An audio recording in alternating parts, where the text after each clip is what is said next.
All right, everybody, we can go ahead and get started with Coach. Graf, you can go ahead. All right, Coach, absolute gut check win tonight. You're down 10 with 4 minutes to go, and you were able to pick yourself up and come. You were almost in the same situation a couple nights ago against Denver. So I guess the experience paid off. Well, listen.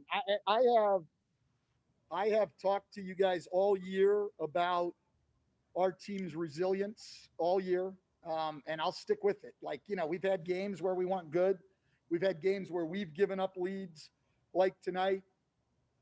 But this team has never quit on anything. After a bad game, or the other night in Denver, way down, come back. Tonight, down 10 with 4 minutes, get it to overtime. I mean, Denver game, we had a shot to get it to overtime. Had a shot to get it to overtime. Had Z going to the rim with a chance to get it to overtime. So, we needed that. I mean, there are a lot of things in the game that we didn't do well. Our turnovers are just, they're killing us. They're killing us. I mean, it's really, that's the thing that if we want to close out the season really well and give ourselves a chance, that's the thing we're going to have to stop. I mean, 21 turnovers again tonight, but none in overtime.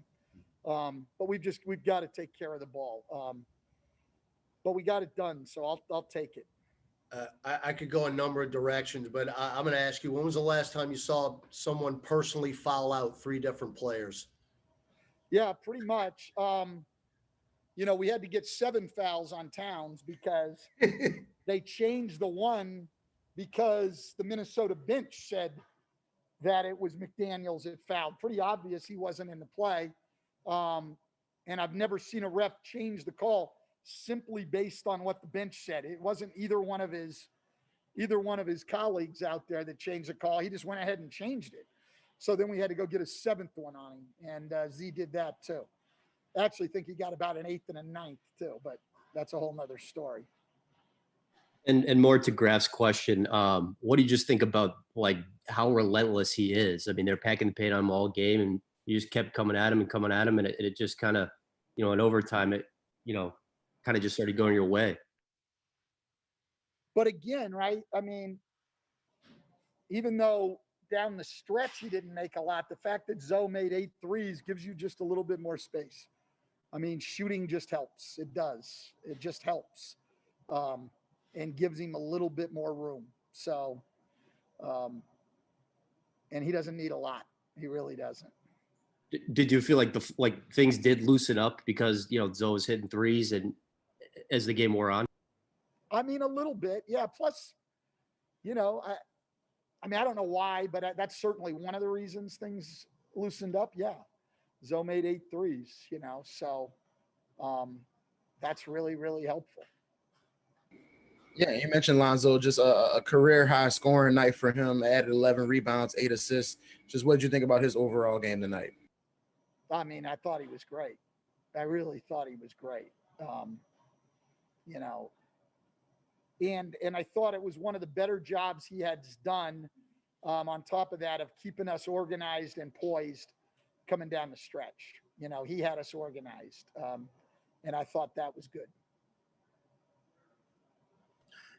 Hey, Stan, I know it wasn't the best overall shooting night for Brandon, but he was really kind of key late in that fourth quarter, getting into guys, drawing fouls. What did you like about what he was able to do in terms of, my shot's not falling, I'm going to just get you to foul me and send me to the line? Yeah, I mean, and he stayed really aggressive, and that's obviously what you want to see from your best player. Sometimes shots go, sometimes they don't, but when you get into winning time, those guys have to be aggressive, and he was. Yeah, you guys fall behind by 10 with 4 minutes left. Just what were y'all able to do just to claw your way back in and force it into overtime? I mean, the only way you can get back in, just like the other night in Denver, is with your defense. Like, you can't be giving up buckets. You're going to run out of time. So our defense was really, really good. We created some turnovers. We got out in transition, and we were able to get to the rim and score, and get to the free throw line. Scoring with the clock stopped is a big help. You're fighting time, so that was good. We really played the last 4 minutes about as well as we could possibly play them. And how meaningful is it to get a win like this leading into, the two biggest games of the season, probably Golden State on Monday and Tuesday? Well, this was the biggest game of the season, and now Monday will be the biggest game of the season. And, one of the things we talk about it a lot anyway, but especially now where you are is, I mean, they're all big. Every game you play, the game you're playing that night has to be the biggest game of the year. And that's how you have to approach it, because we can't afford very many losses. Obviously, we're fighting with Golden State, so everybody will focus on that. But if you give away a game tonight, the Golden State, it just gets further and further out of reach. So for now, tonight was the biggest game of the year. And then on Monday, that'll be the biggest game of the year. So we'll get ready and we'll play it well, I'm sure. Coach, is it sign of growth of your team the way that you close the fourth quarter and the game in the overtime? I mean, I think that we've certainly had some growth, but it's a process, I mean, it's 2 steps forward, 1.5 steps back. It's slow. Like, we're back to being a really heavy turnover team, but our defense has gotten better. And then today our defense took a step back until the end of the game, so it's just, you're always working. The thing that where our team has done a good job is they stay with it. They keep working. I mean, they don't just cash it in. This would have been an easy one to let go today. Down 10 with 4 minutes, an easy one to let go, and we didn't. So I think the Denver game helped us a little bit in that approach, with showing us that there's time up there if we just keep playing. So there was some growth today. Coach, could you talk a little bit about Billy's game tonight? Because it looked like he came up with a couple key defensive stops on Carl down the stretch, and of course that big bucket to send the game into overtime. Yeah, absolutely. Like, Billy's a really skilled offensive guy. He's done an unbelievable job keeping himself ready. I thought he battled hard tonight defensively. Karl Anthony Towns, a really, really tough matchup.